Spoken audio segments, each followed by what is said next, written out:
Hi guys, welcome back to my channel. Today I'm going to be showing you how to bake your under eye. After setting your under eye, next going with a setting powder that you want to use to bake your under eye. I'm also going to be using a beauty sponge that I used earlier to set my under eye. Press the beauty sponge into the powder cup and pack a lot of product of the setting powder. Press it from the inner corner underneath your eye and blend it out. You want to make sure that you're packing a lot of product under your eye, and it's going to look like you're doing like a reverse contour of your nose. I'm going to show you how it looks when I'm done baking my under eye. A lot of people also skip baking their nose. Also bake the center of your nose.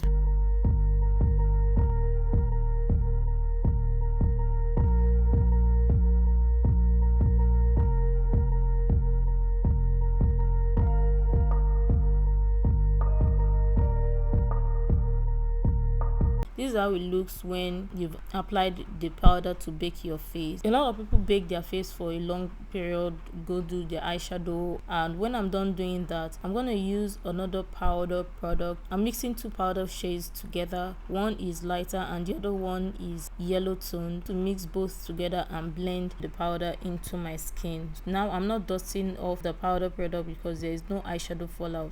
If there is eyeshadow fallout, then it dust off the powder using the exact same powder that you used to bake your under eye before. Since we don't have eyeshadow fallout, I'm gonna mix these two powder together to blend my under eye. I'm blending everything together. I'm making sure that I press everything to my skin so there is no harsh lines. You don't want to see the harsh lines between where you just applied product on your skin.